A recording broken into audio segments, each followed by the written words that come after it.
शादी के बाद भी मैं अपने पति को धोखा देकर अपने बॉयफ्रेंड के पास जाती थी और उसे वो सब करने देती थी जिस पर मेरे पति का हक था। चलिए कहानी शुरू से शुरू करते हैं। नमस्कार दोस्तों, मेरा नाम वैष्णवी है। मेरे घर वालों ने मेरी शादी बिना मेरी मर्जी के एक सीधे साधे लड़के से कर दी जिसका नाम अंकित था। अंकित के घर में उसकी माँ के अलावा और कोई नहीं था। दहेज में अंकित को बहुत सारा सामान और पैसे भी मिले थे, लेकिन मैं किसी और से बेहद प्यार करती थी। शादी के बाद मैं ससुराल आ गई थी। सुहाग रात के वक्त जब अंकित दूध लेकर कमरे में आया और मेरे पास आकर बैठ गया, तो मैंने गुस्से से उसे कहा, क्या तुम मुझे अकेला छोड़ सकते हो? मेरी ये बात सुनकर अंकित बहुत दुखी हो गया था, लेकिन फिर भी वह खुशी खुशी कहता है, ठीक है, तुम आराम करो, मैं तो सिर्फ तुम्हारे लिए दूध लेकर आया था। ये कहकर अंकित कमरे से बाहर चला गया। मैंने ऐसा जानबूझकर किया था। मुझे लगा था कि ऐसा करने पर अंकित नाराज होकर मुझसे झगड़ा करेगा, जिससे मैं उसे आसानी से तलाक लेकर अपने बॉयफ्रेंड अब्दुल के पास चली जाऊंगी।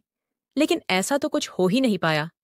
ससुराल में मुझे 3-4 दिन हो गए थे, मगर मैं तो बस पूरा दिन फोन पर अब्दुल से बात करती थी और उधर अंकित की माँ बिना शिकायत करें दिन भर घर का सारा काम करती थी। वह सबके लिए खाना भी खुद ही बनाती थी। फिर भी उसके माँ के चेहरे पर हर वक्त मुस्कुराहट ही रहती थी। अंकित एक कंपनी में छोटी सी नौकरी करता था। वह बेहद ही ईमानदार और मेहनती था। सुबह अपने काम पर जाता और शाम को थका हारा घर आता, लेकिन मैं उसे एक गिलास पानी भी नहीं पूछती थी। अब हमारी शादी को करीब 1 महीना हो गया था, मगर अब तक मैंने अंकित को खुद को छूने भी नहीं दिया था। अंकित बहुत ही शांत स्वभाव का था। मुझे कभी कुछ भी नहीं कहता था। वह मेरे लिए खुद खाने की थाली परोस कर लाता था, मगर मैं कभी उसके साथ बैठकर खाना नहीं खाती थी। मैं अपना खाना अपने कमरे में अलग बैठकर खाती थी। अंकित को दहेज में स्कूटी भी मिली थी। अंकित जैसे ही अपने काम पर जाता था, उसके बाद मैं भी अपनी स्कूटी लेकर अब्दुल से मिलने चली जाती थी और उसके साथ घूमती फिरती थी। और जब लेट होने पर अंकित फोन करके पूछता, तुम घर कब आओगी, किसके साथ कहाँ पर हो? तो मैं गुस्से में बोल देती थी कि जब मेरी मर्जी होगी आ जाऊंगी। मैं तुम्हारी गुलाम नहीं हूं और मैं किसी के साथ कहीं भी जाऊं। तुम पूछने वाले होते कौन हो? और फिर मैं अब्दुल के साथ उसके घर पर रहती थी। अंकित को धोखा देकर पूरी रात वो सब करती थी जिस पर अंकित का हक था। मैं हर वो कोशिश कर रही थी जिससे अंकित मुझे तलाक दे दे। एक दिन अंकित की काम की छुट्टी थी और वह घर पर ही था, तो मैंने अच्छे भले खाने को भी बुरा कहकर अपनी सासू माँ को उल्टा सीधा कहकर खाने को बाहर फेंक दिया। ये सब देखकर अंकित को बहुत गुस्सा आया और उसने गुस्से में मुझ पर हाथ उठा दिया। मगर अंकित की माँ फिर भी अंकित को ही डांटती है। इधर मुझे तलाक का एक बहाना ही चाहिए था, जिसकी कोशिश मैं इतने वक्त से कर रही थी, जो कि अब मुझे मिल गया था। तभी मैं बिना बोले अपनी स्कूटी लेकर अब्दुल के पास चली गई और अपने अब्दुल के पास जाकर कहा, अब एक पल भी मुझे उस घर में नहीं रहना। आज अंकित ने मुझ पर हाथ उठाकर अच्छा नहीं किया। तभी अब्दुल ने मुझसे कहा, अरे, तुमसे तो मैं कब से कह रहा हूं कि तुम भाग चलो मेरे साथ कहीं दूर, मगर तुम हो कि आजकल आजकल ही कर रही हो। तब मैंने कहा कि शादी के दिन मैं तुम्हारे पास आई थी, तो तुमने ही तो मुझे वापस घर लौटा दिया था और कहा था कि खाली हाथ हम दोनों कहाँ भागेंगे, नई जगह नई जिंदगी शुरू करने के लिए पैसे लगेंगे। तुमने ही बोला था अंकित से शादी कर लो, जो दहेज में पैसे और गहने मिलेंगे हम तलाक देके वो सब साथ लेके भाग जाएंगे। अब तलाक के लिए मैं अपनी पूरी कोशिश कर रही हूं, लेकिन अंकित और उसकी माँ ऐसा कुछ करते ही नहीं जिससे मैं तलाक ले पाऊं। इसीलिए मैं तुम्हें आजकल आजकल कर रही थी। तो अब्दुल बोला, ठीक है, अब तो अंकित ने तुम पर हाथ उठा दिया, अब तुम्हें तलाक मिल जाएगा और मैं तुमसे शादी कर लूंगा।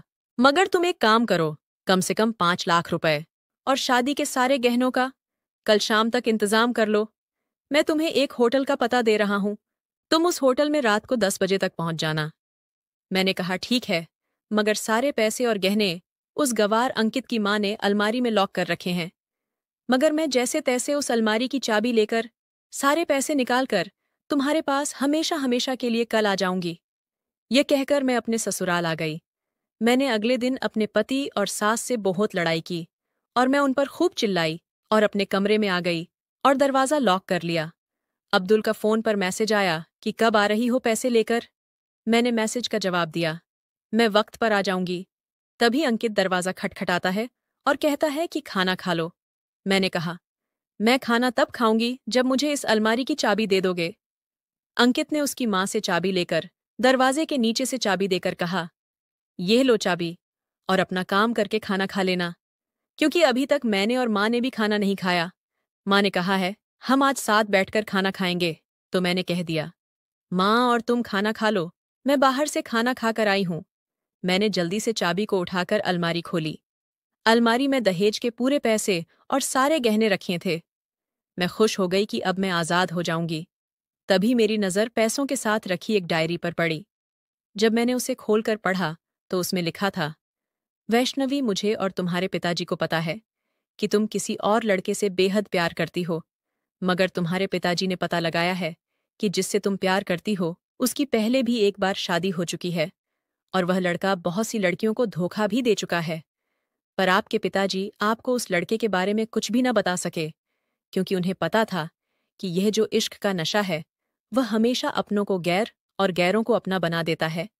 इसलिए तुम्हारे पिताजी ने मेरे आगे हाथ जोड़कर यह कहा कि मेरी बेटी का हमेशा ख्याल रखना। एक बाप के मुंह से एक बेटी की कहानी सुनकर मेरी भी आंखों में आंसू आ गए और मुझे यकीन हो गया था कि एक अच्छा पति होने का सम्मान मुझे मिले या ना मिले, मगर एक दामाद होने की इज्जत में हमेशा पा सकता हूं। और मुझे दहेज में मिले सारे पैसे और सोने के गहने मैंने अलमारी में तुम्हारे लिए ही रखे हैं।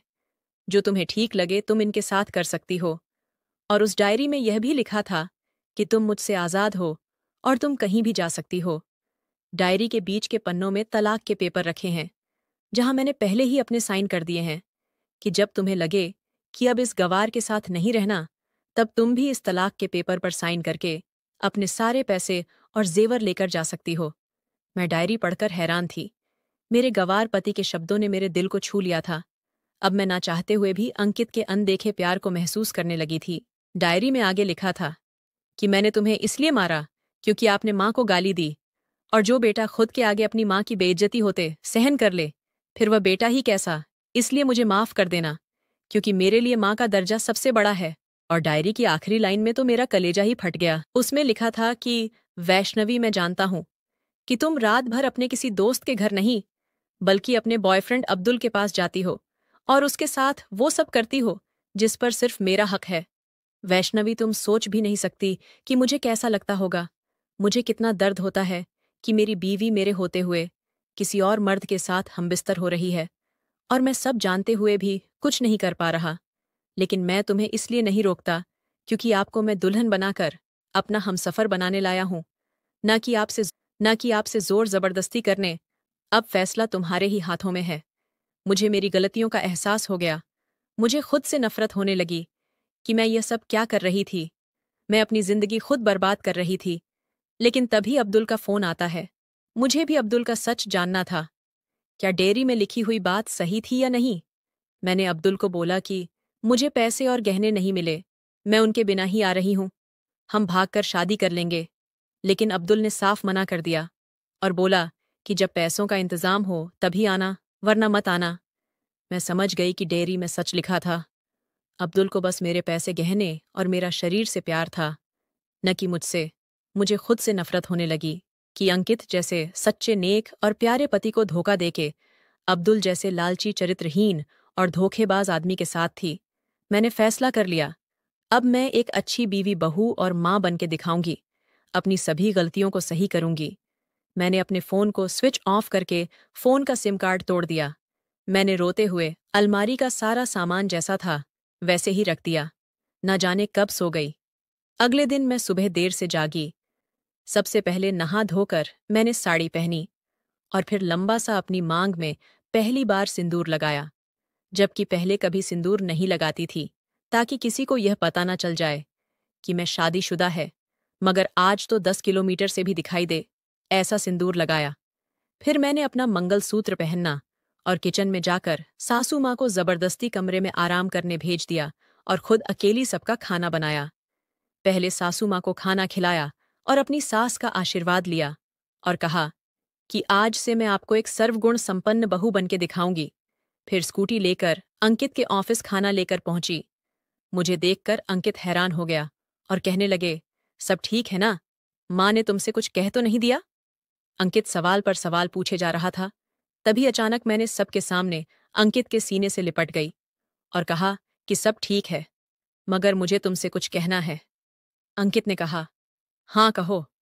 तब मैंने सबके सामने आई, लव यू मेरे प्यारे पति, I love you for ever, जोर से चिल्लाया। ये सुनकर ऑफिस के सभी लोग हैरान होकर खड़े हो जाते हैं और जोर जोर से तालियां बजाने लगते हैं। फिर मैंने सबके सामने अपने पति का हाथ पकड़कर कहा कि अब 1 महीने तक मेरे पतिदेव ऑफिस में दिखाई नहीं देंगे। ऑफिस के सभी लोग पूछते हैं, क्यों? मैंने जवाब दिया, क्योंकि हम दोनों लंबे समय के लिए हनीमून पर जा रहे हैं। अंकित कहता है, तुम्हें क्या हो गया? तब मैंने कहा, मुझे तुमसे सच्चा प्यार हो गया। अब मैं तुम्हें वो देना चाहती हूं जिस पर सिर्फ तुम्हारा हक है। यह कहकर मैं उसके सीने से दोबारा इस तरह लिपट गई जहां से मैं अपने पति से कभी भी जुदा ना हो पाऊं। यह सब सुनकर अंकित भी बहुत खुश हो जाता है और फिर हम दोनों खुशी खुशी अपना जीवन बिताते हैं और हमेशा खुश रहते हैं। दोस्तों, प्यार हमेशा उससे करना चाहिए जो आपसे प्यार करता हो और साथ ही आपकी और आपके परिवार की इज्जत भी करता हो। पैसों से प्यार करने वाला इंसान कभी आपसे प्यार नहीं कर सकता। तो दोस्तों, आपको मेरी कहानी कैसी लगी? अगर अच्छी लगी तो प्लीज़ वीडियो को लाइक कर देना और दोस्तों के साथ शेयर ज़रूर करना।